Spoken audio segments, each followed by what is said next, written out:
There is a chemical-fueled techno-demon running rampant across America, and I'm not talking about Charlie XCX. Elon Musk has been a notable K-head or ketamine Kevin. I don't know what those guys call themselves, but members of that community are usually not allowed near the reins of power, much less taking a chainsaw to agencies and grants. Chainsaw!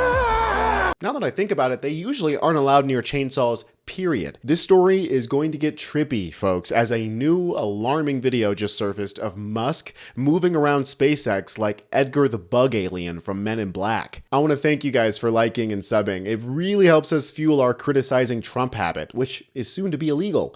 And speaking of illegal, one of the notable benefits of being richer than God is that you can be an open drug abuser and have no real repercussions. Elon's love of horse tranquilizers has been an issue in the past, particularly when it came time for him to get a security clearance.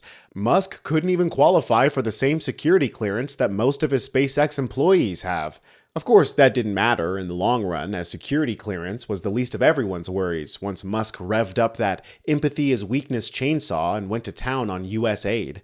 But his lack of connection to other human beings, if he even turns out to be a human being, might have been connected to his drug use to begin with. According to Musk's associates, his strange behavior may have been related to his ketamine habit. Musk's increasingly erratic behavior and decision-making may, according to some people close to him, be due to an alleged increase in ketamine use.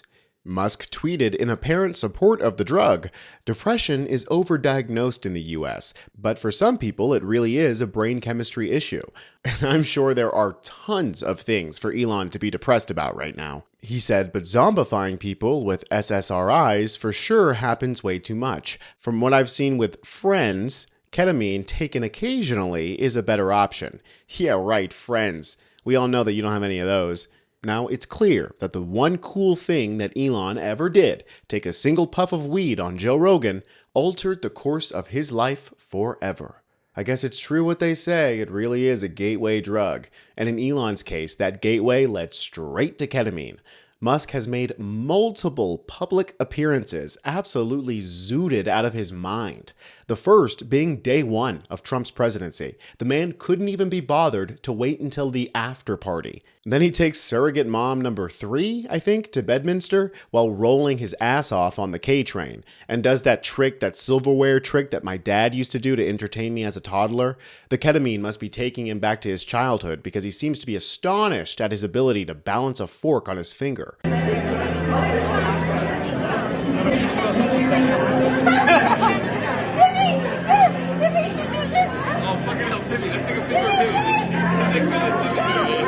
And we know it's the ketamine that's got him flying high because he told us so himself.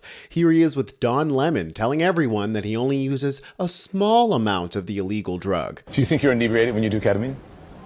No, if you do a lot of ketamine, then you're inebriated. Yeah. If you do a small amount, you're not. That's my question about, do you ever abuse it? That's why I don't think so. Yeah. So how often do you take it? Well, it'd be like a small amount once every other week or something like that. Yeah. Now, I feel like I need to be fair here. I have no problem with ketamine therapy. In fact, according to the VA, there is a lot of proven research on how it can help veterans with PTSD, and I am all for eliminating stigmas that may be getting in the way of progress. But Elon Musk is not a veteran. The only war that he knows is World of Warcraft, and he's paying some dude in Indonesia to play it for him. I'm sure he pays a doctor to give him a ketamine prescription, but I don't think the man is slamming Special K on doctors' orders. Him showing up to CPAC, for example, higher than the Burj Khalifa, wearing sunglasses and stumbling over himself, that definitely seems recreational to me. Yeah, they did go crazy. Yeah, they went crazy. No, I mean, that whole cancel culture and you know, it's trying to stop freedom of speech and infringe upon, just in general, infringe upon people's personal freedoms. You know, they just want state control of what you say. They want to, you know, take away your guns. And the reason they want to take away your guns, so like there's nothing you do to oppose them. So it's sort of like, I just like we just need to restore the fundamental elements of what made America great, which is freedom and opportunity. The cancel culture and oh yeah, like what is he talking about? Now that Elon has been relegated to the sidelines after his disastrous showing in Wisconsin, he's having to spend his time keeping his companies from falling apart. And during a recent interview, it was pretty obvious that the muskrat was moving oddly once again. Yeah, and refurbishable might be a better word. But where do you think it failed, and where do you think, like, what lessons have you learned that you know you're not going to be making on Starship to, like, do a mission? You're just trying to get data out of the thing. Yeah. Like, what is he doing with his shoulders? Elon's cyborg moves have raised a lot of eyebrows about how his drug use is affecting his ability to lead and his ability to be a father. He recently took his only loved child, little X, to a UFC fight, which brings into question his judgment as a parent. And a recent expose by the Wall Street Journal showed how Musk is basically collecting children like Pokemon. I mean, literally asking random women on Twitter, you know, the website that he bought, if they want to have children with him. And if they refuse, he financially punishes them. It is the creepiest thing I have ever seen. Tiffany Fong was covering disgraced crypto tycoon Sam Bankman-Fried's downfall when Musk started liking and replying to her posts.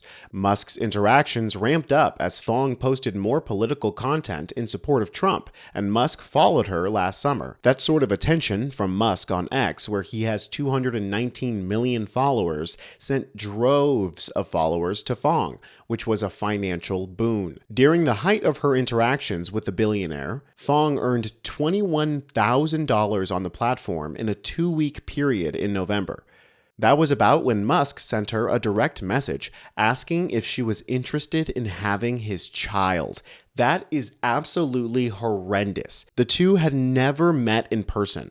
Fong didn't move forward with Musk because she pictured having children in a more traditional nuclear family. Also because I'm sure she couldn't stomach the idea of Musk naked. But confided in a few friends about the approach, including St. Clair, whom she knew as another conservative social media figure.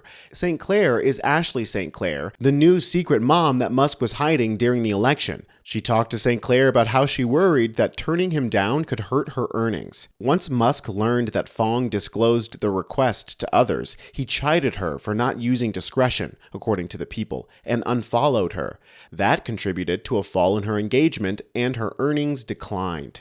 That is just absolutely fucking disgusting, to be honest. I mean, he's just sexually harassing conservative influencers until they finally agree to bear his progeny. Y'all know how Elon's been obsessed with going to Mars? Seems more likely than ever that he's a freak weirdo alien trying to get back home.